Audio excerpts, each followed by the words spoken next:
The endgame for a live service game is the most vital part of the package in terms of engagement. Live service games aren't designed to be brief experiences that you pick up once and play for a few hours, or even long adventure-driven games that you play for maybe 100 hours if you're a completionist. These games are designed to suck you in, drown you in their gameplay, and then tempt you back again and again for hundreds if not thousands of hours. Generally, they're games with two sections: a base campaign you can play your way through and learn the basics of the game before you reach the end game, which is a gigantic expansion of what you learned in the base game. Think of it as an iceberg of content. These live service games are designed to pique your interest in the first part of the iceberg before submerging you and introducing you to the enormous underwater mountain of content that they've got that will keep you hooked for however long you've got the stomach for it. That's why an endgame is so important, because it's not the base game that drives engagement with the full project, it's the endgame. And that endgame needs to be pretty damn good to keep you invested for the thousands of hours that those games require you to play to repeatedly sell you battle passes and cosmetics. And that actually leads us to the main question of this review. Is Skull and Bones' endgame any good? And the answer is very much like the base game that I reviewed last week, a mixed bag. Skull and Bones' endgame is a huge expansion of what was offered in the main game, but it also shows just how much the game is holding back in that introductory period. That's incredibly frustrating, as the beginning of Skull and Bones was stained by a ridiculously slow pace and numerous issues that basically boiled down to a lack of any semblance to the pirate fantasy we were sold in its advertising. The endgame finally delivers this fantasy, but it delivers it 30 hours too late, which not only hurts the potential of this game finally reveals it had all along, but also affects just how fun these activities are to play. After far too long, Skull and Bones finally begins to shine in its endgame, but I am fearful that it won't draw enough of an audience to make any of its numerous co-op activities worthwhile, which would then lead to dwindling player numbers. I then worry that Ubisoft won't have the stomach to support Skull and Bones as it heads into its second year of content, and that this game, like so many others, will shut down early and head to a watery grave. It's a cynical answer for my cynical view on live service games that's sadly been reinforced too many times in the last few years, and for what I've seen so far in my experience of Skull and Bones' endgame, that view is unlikely to change.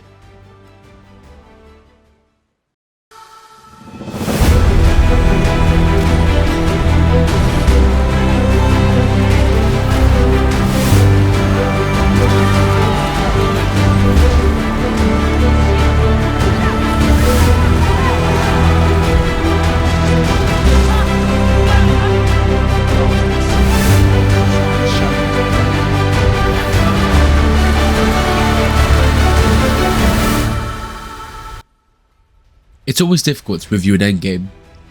Do you approach it like a normal review and talk about it in the context of its appeal to new players, or do you approach it from the position of an already established fan?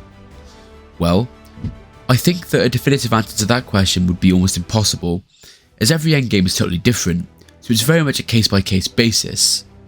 For Skull and Bones, I think it's important to approach it from both angles, so that's what I'm going to do. To start off, is Skull and Bones' endgame attractive for new players? Well, that totally depends on your personal level of enjoyment of the base content. To get one thing absolutely clear, if you're not enjoying Skull and Bones, you will not like this endgame. It's a huge expansion on the base content, but it's still very much more Skull and Bones. But, and I have to emphasise this, there is a chance that if you're a little underwhelmed with the pirate fantasy but are hoping for more later on, the knowledge of just how much this endgame expands on the fantasy may spur you through the relatively dull main game. There's certainly a chance of this endgame attracting a few more players, as some of its mechanics are really cool.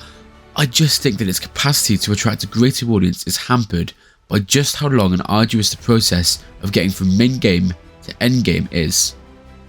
Put it this way, I played through most of the base game pretty quickly. I didn't do a huge amount of side content, but I did sink a hell of a lot of ships, but it still took me 30 hours to reach Kingpin rank and hit endgame. I can see so many people falling off due to how long Skull and Bones takes to get to the good stuff, and that's unfortunate, because while I think there were still issues with this endgame, there's also a lot of content to be found here, and a lot of that content is great. Long story short, if you're a new player, I don't think you should pick up Skull and Bones purely because of the endgame, but if you do buy the game and enjoy the concept of the base game, it's definitely worth sticking around, but only if you really enjoy what's on offer, as if you don't, you're going to be sticking around for a long time to realise that the endgame is essentially an expanded version of the same content that you've been playing for 30 hours. So what if you do gel with the base game? What have you got to look forward to after leveling up time after time until you finally hit the biggest named rank in the game, Kingpin? Well, you own Pirate Kingdom, of course. Let me take you through the content of the endgame.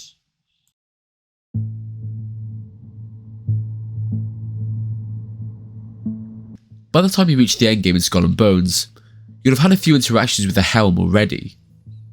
From your knowledge so far, the Helm is a secret smuggling operation that gives you opportunities to make a bit of extra coin and reputation. What you don't know is that the Helm gives you a lot more opportunity for expansion once you hit Kingpin. You'll suddenly gain access to a huge smuggling network. And when you once had access to some simple heists and gang attacks, now you've got the ability to take control of whole sectors of the map.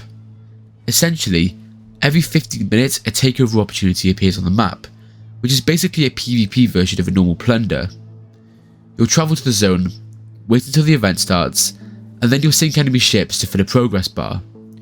You can also fill the progress bar by destroying towers and walls, or by simply surviving. The problem with surviving is that if there's anyone else in the game, your progress bar will be progressing much slower than theirs if you don't decide to actively participate. The pirate who fills their progress bar first wins the territory. After you capture that territory, it will wisely generate pieces of 8, the black market currency, automatically for you, and all you need to do is fund the process with silver, and the territory will produce goods to sell, which it does automatically. Capturing 2 territories connected via a trade route will grant a bonus, and as will capturing whole areas and then sections of the map.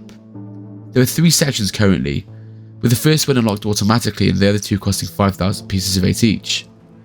I realise that doesn't sound like much, but each section has more than 15 locations to pillage, and that's an absolute minimum of 6 hours of content in each section, and that's only including capturing territories or wait time for takeovers to become available. There's also the process of retrieving the pieces of 8 from your ports, which involves you physically sailing to get them and sailing to the nearest Helm office. It's a high risk high reward situation, as any player on the map is unable to kill you and steal your pieces of 8. It's straight out of the GTA 5 playbook. There is a lot of content on offer here, and it's all variations on what you've seen before, but just multiplied and modified to give you another way to progress. You'll also be regularly receiving Kingpin chests as you level up, which is a nice way of cutting out the material grind and introducing players to new types of weapons. This all sounds pretty good so far, and I haven't even gotten to the season of content yet. But unfortunately, there are several issues with the endgame design as it stands so far, which I'll go through in this section of the review.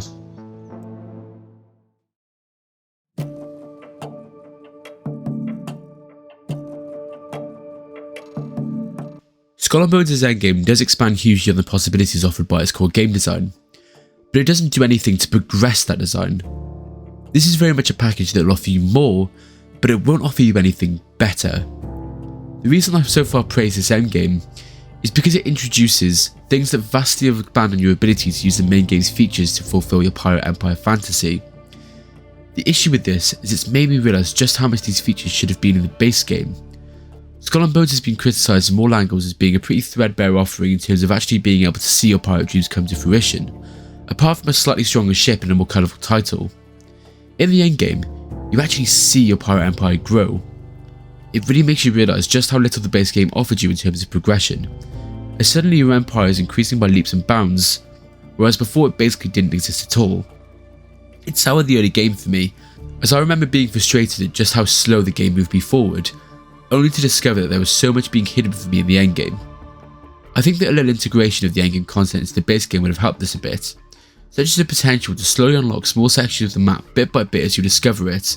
It's a far more organic form of progression than suddenly being able to take any hideout except for ones in areas that are hidden by a 5,000 pieces of 8 payout. As frustrating as this all is, it adds up to be more than the sum of its parts. What I mean by this is that while each of these things are individually frustrating, the effect that it has on Skull and Bones as a whole is far more terminal. All the endgame activities so far are co-op or PvP, which would be fantastic, but with the main game being so slow, and the endgame taking a minimum of 25 hours to reach, I don't see a huge number of people reaching it. This creates an issue, as endgame activities have you facing a small army of ships at the same time, and it becomes very clear that these activities haven't been scaled down to accommodate a single player. It makes the endgame activities themselves really arduous as you sail in with a sinking feeling as you fully expect to die at least a couple of times before the mission is complete. I'm not complaining about the game being difficult, by the way. I just don't think the combat is designed for one player to be taking on the number of ships you're asked to battle at the same time. It's an issue that I think will become terminal as the game progresses. There's a lot of content available, but do I think there's enough here to truly keep players busy for hundreds on hundreds of hours? My honest answer is no. And once people keep falling off, the endgame only becomes a weaker product as a result. The one thing that could save this is the seasonal content. So what do I think of that?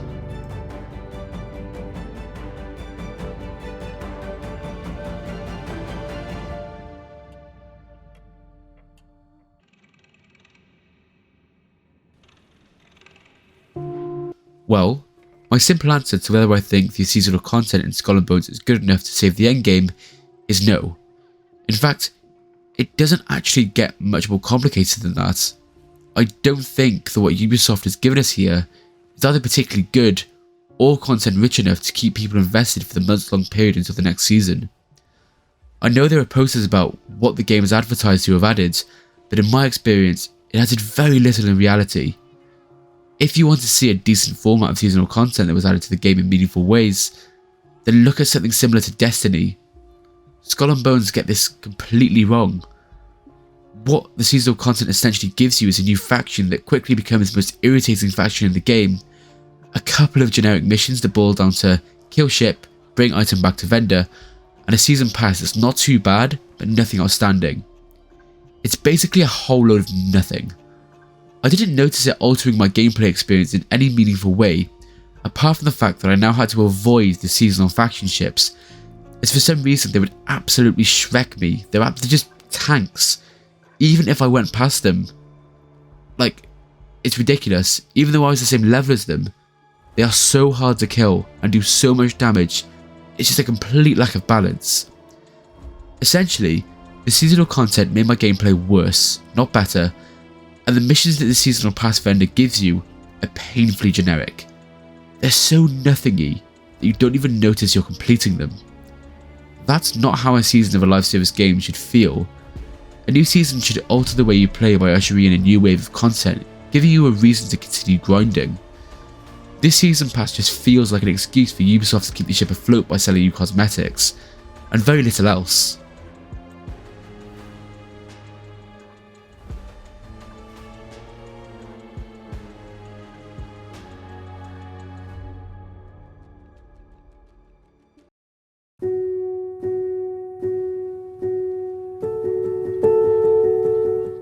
So all in all, I think that the Skull and Bones post-game content is a real mixed bag. Some parts of it are strong, such as the ability to create your own pirate empire, and some are extremely weak, such as the seasonal content. It all adds up to feel uneven, and creates what I think is an uncertain future for Skull and Bones. I just don't see people coming back to this again and again, which is why I think that Ubisoft beefing out the endgame with all this PvP and co-op content was such a bad idea. It creates a lack of balance in the endgame, a feeling that more was needed to force this game to reach its full potential. In my opinion though, I don't think that anything Ubisoft could have done would have made this game reach the expectations they themselves have put onto it, and that's all down to Skull and Bones' design. No amount of additional content can fix what is still a remarkably half-baked experience that promises much but delivers little. The last question that I think needs answering is this: do I see Skull and Bones' endgame bringing back people again and again like other live service games do at the launch of each new season? The answer is no, I don't. And judging by this season, I don't even think people will be sticking around long enough to finish one. The weak seasonal content is a terminal issue for Skull and Bones. I think that we're about to see a significant player drop in numbers and engagement in the coming weeks. Let me know in the comments below if you've played Skull and Bones and what you thought of it, and remember to subscribe, because I'll be doing a video at the end of this week about the aftermath of Skull and Bones, and what its future could look like. My next review, however, is out very soon, and we're taking a very different tone to this one, because it's time for the Outlast Trials. I hope you all enjoyed the video, and I'm looking forward to my next ones, and I'll see you all very soon.